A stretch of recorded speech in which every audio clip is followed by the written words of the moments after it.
Good to catch up again with the independent member for Mildura Ali Cupper. How are you, Ali? Good, Ricky. We saw some energy expressed by the Liberal and National opposition about Shepparton and its possibility to become a fifth host city for the Commonwealth Games. Where is Mildura up to in terms of what it might get out of the Commonwealth Games now that Baton is almost literally being passed on to Victoria for the hosting of the Games? Yeah, well, look, from the very beginning, we made our views pretty clear to the government about our disappointment in not being selected as one of the host cities. One of the things I said to the government was, look, if it was only ever going to be Ballarat, Bendigo, Geelong and the Latrobe Valley, you should have said that up front. Otherwise, it was creating false hope and expectation, which I think is a lot of the pain here. That's one of the key reasons people were so rankled by this, the fact that, it had been suggested that it was going to be something different, that, not only regional cities would they get a Guernsey, but even regional towns, that would have meaningful involvement in not just the side shows, but the actual, competition sports themselves. So that's been really tricky. So we made that really clear to the government. We've been told that the two weren't connected, but certainly, we welcomed an announcement by the government a few weeks later that Mildura would be getting an international rock act here, Kings of Leon, and that would be happening on the 29th of October. So that's great, genuinely great. It's the only regional show they'll be doing for their entire worldwide tour, and they're not playing in Adelaide, so we'll probably get a whole lot of tourism people into that event. So that's great. We're glad that the government has given us that opportunity. But the Commonwealth Games, it's a big deal, and we just feel that we were kind of in many ways sold a false promise. Well, the state government's got this. I'm pretty sure they're calling it literally a capturing ideas process to ask regional towns how they can be profiled and benefit from the Commonwealth Games. Is that enough from the state government in terms of those opportunities they say they want to spread to regional towns and indeed to Mildura? My message has been consistent that, look, a Queen's Baton relay won't cut it. I mean, I don't know exactly what these, cultural events are going to be. We're not going to say no to any opportunity, of course, but it's just not the same.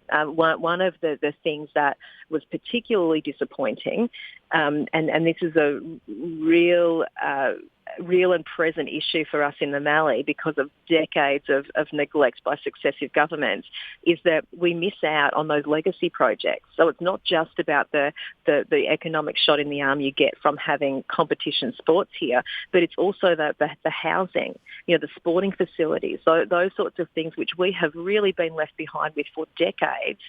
This would have been an amazing opportunity to catch us up.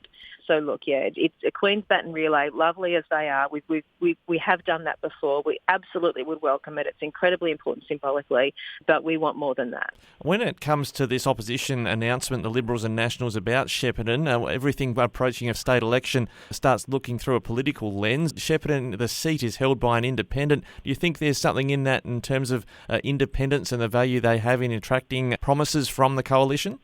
I don't know. I mean, my focus has been mainly just my work in lobbying the government. It's been one of those things where it's not as if the country independents, missed out in any sort of blanket way, because of course Russell North is a country independent and the Latrobe Valley is one of the areas that was selected. One of the things that was emphasised to me is that, for Mildura at least, the issue was that there were requirements at the Commonwealth Committee level that said that, for example, accommodation needed to be a certain distance from or within, where athletes were competing, and that because Mildura didn't have those facilities, that was the thing that ruled us out. So it wasn't a political decision, it was a logistical decision.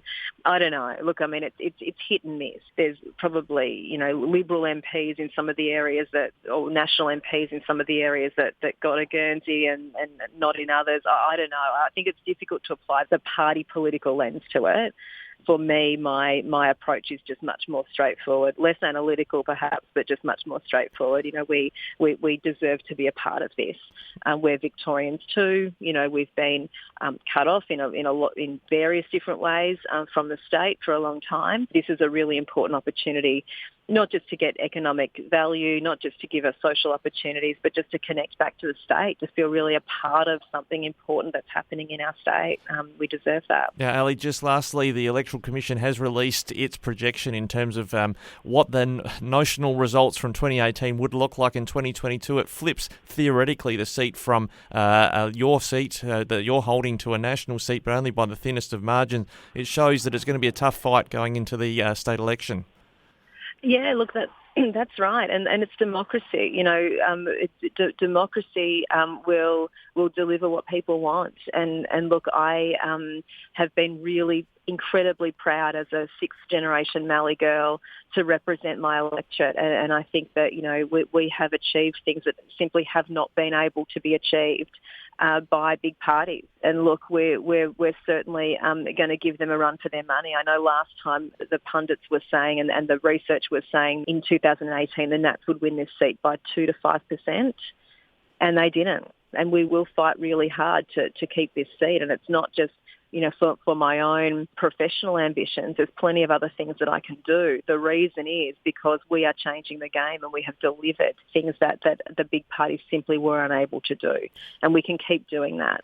And I think one of the risks that we have, politics being very dynamic, the way it looks is that it's certainly not a lay down misère that the coalition are going to be in government at the end of the year. And so then the question becomes, how effective do we think a National or a Liberal would be at negotiating with a Labor government? Politics, once upon a time we used to look at it as a footy game and you barrack for your team, rain, hail or shine. Now I think that our electorate is a lot more mature about politics, and politics is a way to leverage resources to improve our lives. And so that's where we need to be strategic. Good comments, Ali Cupper. Great to have you with us again, the independent member for Mildura. Thanks for joining us today on Flow. Thanks so much.